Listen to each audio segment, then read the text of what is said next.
Donc j'ai schématisé mon lance-boulette, d'accord.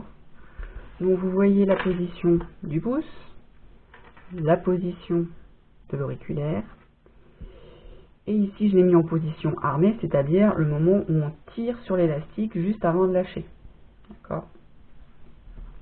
Et j'ai représenté en rose la position de l'élastique, qui va nous être utile.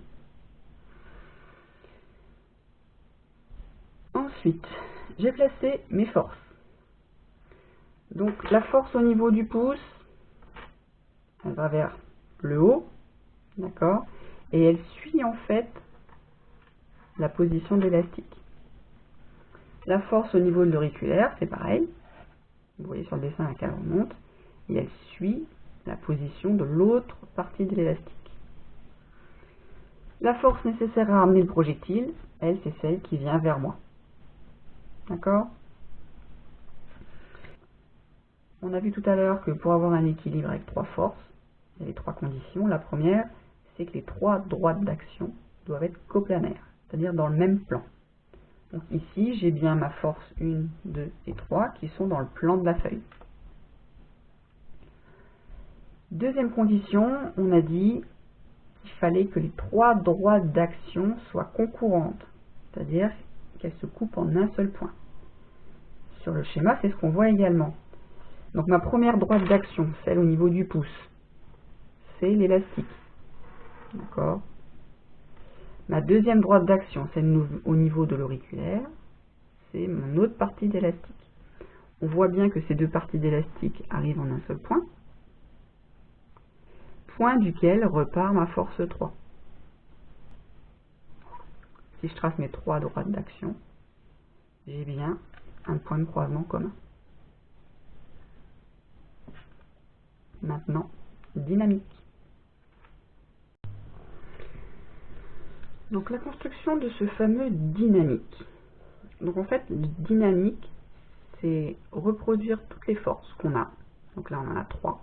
On va reproduire ces trois forces, bout à bout, et ça doit former un triangle. Mais un beau triangle, hein. Si on tape à côté, c'est raté. Donc on les met à la queue leu.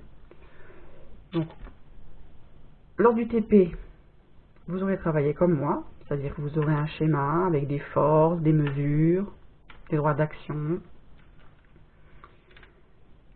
Vous choisissez un point au hasard sur votre feuille, que vous appelez comme vous avez envie. Moi, je vais l'appeler Madame Papa les pourris. Parce que c'est classe.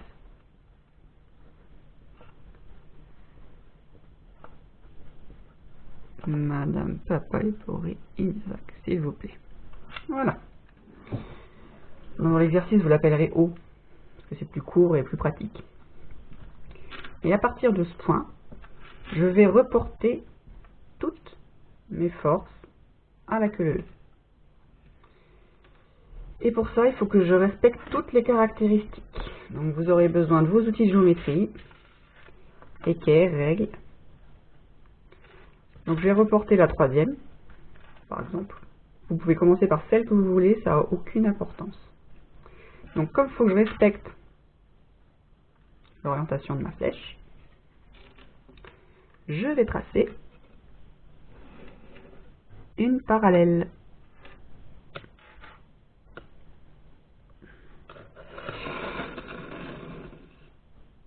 Jusqu'à mon point.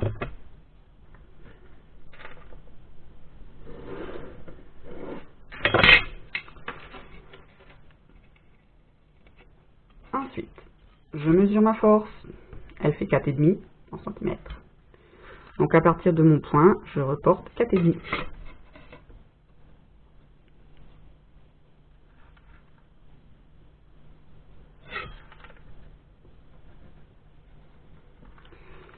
Et donc, de là à là, c'est comme si j'avais pris ma flèche et que je l'avais simplement déplacée.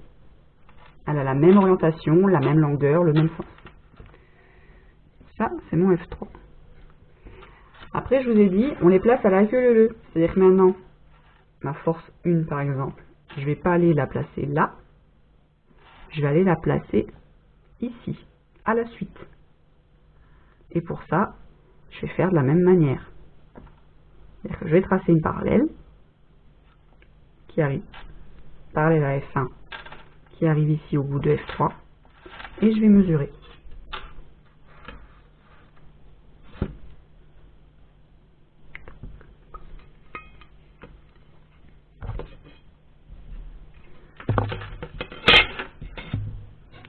On va essayer de faire en sorte que ça passe par le point directement.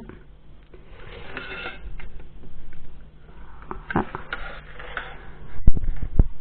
Mon point il est là. Je trace un parallèle.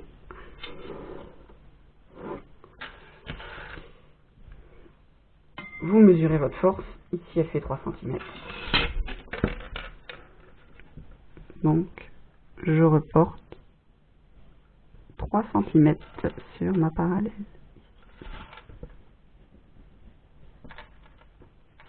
Donc de là à là, j'ai mon F1. Et donc maintenant vous l'aurez compris par mimétisme, on refait la même chose pour F2. C'est-à-dire que mon F2, je vais le prendre et je vais le mettre au bout de F1. Si la flèche de mon F2 coïncide avec mon point de départ, on est bon. On est à l'équilibre, on a bien travaillé.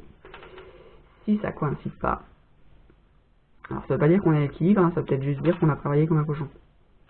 Mais normalement, si ça ne coïncide pas, on n'est pas à l'équilibre. Donc j'y retourne, histoire de voir si Madame Papa Le Poiré a bien travaillé. Donc, je prends mon F2.